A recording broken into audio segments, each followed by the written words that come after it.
Zero Malabar സഭയുടെ ആരാധനക്രമ വിഷയവുമായി ബന്ധപ്പെട്ട് എറണാകുളം അങ്കമാലി അതിരൂപതയിൽ നടന്നുകൊണ്ടിരിക്കുന്ന അച്ചടക്ക രാഹിത്യ പ്രവർത്തികളെ സഭാപരമായ കാനൂനിക നടപടികളിലൂടെ ക്രമപ്പെടുത്തുന്നതിനായി സീറോ മലബാർ സഭ ആസ്ഥാനമായ മൗണ്ട് സെന്റ് തോമസിൽ പ്രത്യേക കോടതി 2024 ഡിസംബർ 18 നിലവിൽ വന്നു. സഭാതലവനായ major archbishop Mar Raphael Thattil പിതാവാണ് കോടതി സ്ഥാപിച്ചുകൊണ്ട് ഉത്തരവ് നൽകിയിരിക്കുന്നത്.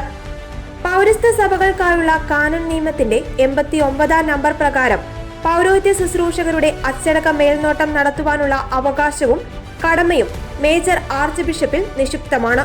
കൽപ്പനകളും മുന്നറിയിപ്പുകളും നിരാകരിക്കപ്പെട്ടാൽ നിയമപ്രകാരം അച്ചടക്ക നടപടികൾ കൈക്കൊള്ളുന്നതിനായി മേജർ ആർച്ച് ബിഷപ്പ് സ്ഥാപിക്കുന്ന പ്രത്യേക കോടതിയാണ് നിലവിൽ വന്നിരിക്കുന്നത്.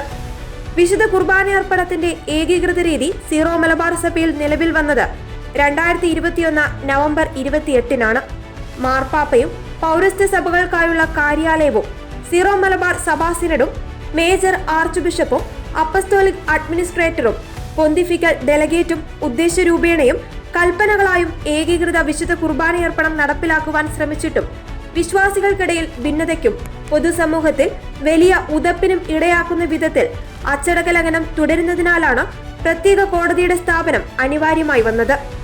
രൂപതാ കേന്ദ്രങ്ങളിലാണ് ഇത്തരം കോടതികൾ സാധാരണഗതിയിൽ പ്രവർത്തിക്കേണ്ടത്. എന്നാൽ എറണാകുളം അങ്കമാലി അതിരൂപതയുടെ നിലവിലെ സാഹചര്യത്തിൽ ഇത്തരമൊരു കോടതി തുറന്നു പ്രവർത്തിക്കുവാൻ സാധ്യമല്ലെന്ന കാര്യം അപ്പസ്തോലിക് അഡ്മിനിസ്ട്രേറ്റർ മേലധികാരികളെ അറിയിച്ചിരുന്നു. ആയതിനാൽ മാർ ബോസ്കോ പുത്തൂർ പിതാവിന്റെ അഭ്യർത്ഥന പ്രകാരവും റോമിലെ പൗരസ്ത്യ കാര്യാലയത്തിന്റെ നിർദ്ദേശാനുസരണവുമാണ് മേജർ ആർച്ച് ബിഷപ്പ് ഈ പ്രത്യേക കോടതി സ്ഥാപിച്ചിരിക്കുന്നത്. അച്ചടക്ക ലംഘനം നടത്തുന്ന എറണാകുളം അങ്കമാലി അതിരൂപതയിലെ വൈദികർ, സന്യസ്തർ, അൽമായർ എന്നിവർക്കെതിരെ സഭാ നിയമപ്രകാരം നടപടി സ്വീകരിക്കുവാൻ ഈ കോടതിക്ക് അധികാരമുണ്ടായിരിക്കും.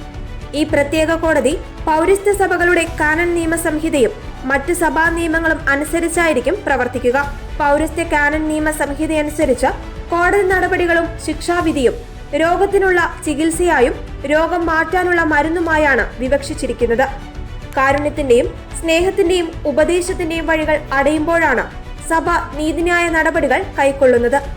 ഈ പ്രത്യേക കോടതി സഭാകുറ്റങ്ങൾ ചെയ്തിട്ടുള്ളവർക്കെതിരെ ശിക്ഷ നൽകുവാൻ അധികാരമുള്ള സംവിധാനമാണ്. നീതിന്യായ അധികാരം ഉപയോഗിച്ച് കോടതി നടപടികളിലൂടെയാണ് വ്യക്തികൾ ചെയ്ത കുറ്റത്തിന് കാഠിന്യാനുസരണം ന്യായാധിപന്മാർ ശിക്ഷ വിധിക്കുക.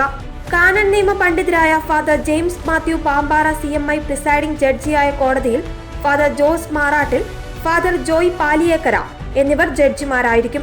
ഫാദർ ഗർവാസിസ് ആനിത്തോട്ടത്തിൽ നീതി സംരക്ഷകനായും ഫാദർ ജോസഫ് കാമിച്ചേരി നോട്ടറിയായും പ്രവർത്തിക്കും.